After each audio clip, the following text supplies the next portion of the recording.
Hello everyone and welcome back to my YouTube channel.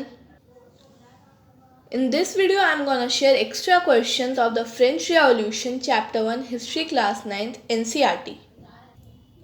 Our first question is, who was the King of France in 1789? When did he ascend the throne? 1789 यानी French revolution के time पे Louis 16 king था France का और वो राजा बना था 1774 में. Our second question is, what do you understand by the term old regime? Old regime का जो टर्म है वो 1789 से पहले की सोसाइटी और इंस्टीट्यूशंस को डिस्क्राइब करने में यूज होता था. Third question, what were the three states in French society? First state clergy, second state nobility, and third state big businessmen, merchant, peasants, artisans and etc. Fourth question, which books were written by John Locke, Jean-Jacques Rousseau and Montesquieu? Two treatises of government. ये book लिखी थी John Locke ने, gene जैक्वस ने लिखी थी the social contract, Montesquieu ने लिखी थी the spirit of the laws. Fifth question, what was tennis court oath? जब 5 मई को लुई 16 ने न्यू टैक्सेस का प्रपोजल सामने रखा था और फिर ऐसे थर्ड स्टेट ने बोला था कि 1 मैन 1 वोट रखो, लेकिन लुई 16 ने मना कर दिया था कि नहीं, ये नहीं होगा क्योंकि उसे इसमें अपना नुकसान दिख रहा था. इसलिए जो थर्ड स्टेट के लोग थे उन्होंने प्रोटेस्ट में वो असेंबली से बाहर चले गए और जो एक हॉल है इंडोर टेनिस कोर्ट का, वहाँ पर इकट्ठे हुए और उन्होंने अपने आप को नेशनल असेंबली अनाउंस किया और कसम खाई कि वो जब तक अलग नहीं होंगे जब तक वो फ्रांस के लिए कॉन्स्टिट्यूशन ड्राफ्ट नहीं कर लेते, जिससे कि जो पावर्स है मोनार्क की वो एक लिमिट में आए, वो अपनी पावर्स का मिसयूज ना कर सके. Sixth question, right one basic principle of the constitution of 1791 in France. जो 1791 में फ्रांस का कॉन्स्टिट्यूशन था उसका एक बेसिक प्रिंसिपल था, उसमें जो फ्रांस था वो कॉन्स्टिट्यूशनल मोनार्की बन गया था, मतलब उसमें कॉन्स्टिट्यूशन भी था और राजा का राज भी था. उस टाइम पे लुई 16 भी राज करता था, लेकिन जो उसकी पावर्स थी वो एक लिमिट में थी और गवर्नमेंट 3 पार्ट्स में डिवाइडेड थी, लेजिस्लेटिव, एग्जीक्यूटिव एंड जुडिशियरी.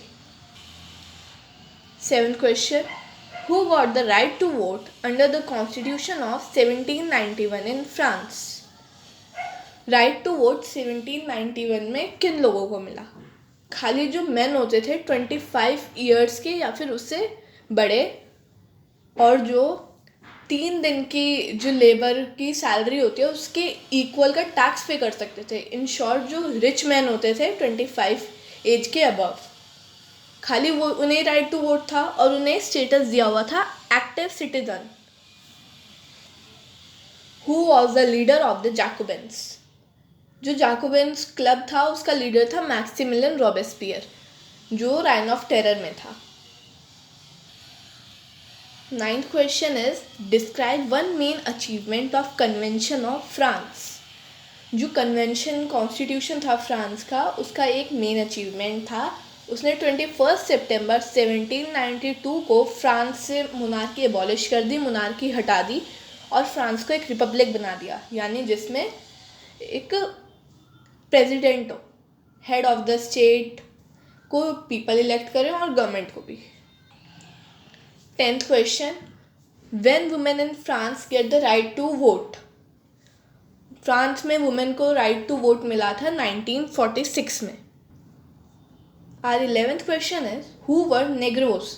जो नेग्रोस का टर्म है वो अफ्रीका के जो सहारा का पार्ट है वहाँ के जो ऐसे इंडिजिनियस पीपल, मतलब ऐसे गांव वगैरह के लोग होते थे, उनके लिए यूज़ होता था. और लेकिन ये टर्म अब नहीं यूज़ होता, ये पहले यूज़ होता था, अब नहीं होता. 12th question is, when and where was Napoleon defeated? Napoleon Waterloo में 1615 में हार गया था. 13th question, what was guillotine? Who invented it? जो गिलेटाइन एक डिवाइस था, इसमें 2 पोल्स थे, एक ब्लेड था जिससे कि एक पर्सन को एग्जीक्यूट किया जाता था, बी हेड किया जाता था.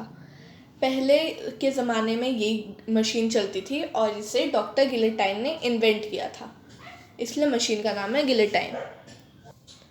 14th question is write the name of national anthem of France, it was written by whom. तो जो नेशनल एंथम था फ्रांस का वो था ला मार्शलाइज और ये रॉजर द लिस ने लिखा था। 15th question is how many representatives were sent by first, second and third state in the meeting of States General। तो जो स्टेट जनरल की मीटिंग थी उसमें फर्स्ट, सेकंड और थर्ड स्टेट ने कितने रिप्रेजेंटेटिव भेजे थे? फर्स्ट स्टेट ने भेजे थे 300, सेकंड ने 300, थर्ड स्टेट ने भेजे थे 600। Our 16th question is on which date did people of third state stormed in Bastille? कौन सी डेट को थर्ड स्टेट के पीपल ने बेस्टाइल में ऐसे घुस गए थे, स्टॉर्म्ड इन बेस्टाइल? तो वो डेट थी 14 जुलाई 1789। ये चैप्टर की बिल्कुल फर्स्ट पेज पे फर्स्ट लाइन में लिखी है। 17th question meeting of state general was last held in 1614। जो स्टेट जनरल की मीटिंग हुई थी वो आखिरी बार 1614 में हुई थी। 18th question is what was Louis XVI's age when he got married? तो जब लुइस 16 20 साल का था जब उसकी शादी हो गई थी। Our 19th and last question is who was Marie Antoinette? तो मैरी एंटोनी एक ऑस्ट्रियन प्रिंसेस थी और उसकी लुइस 16 से शादी हो गई थी, यानी कि लुइस 16 की वाइफ। अब हमारा हिस्ट्री का first chapter the French revolution complete हो गया है। मैं अपने नेक्स्ट वीडियो में इको का first chapter the village of Palampur डालूंगी। Give this video a hit like, share and subscribe. Thank you everyone, we will meet again soon.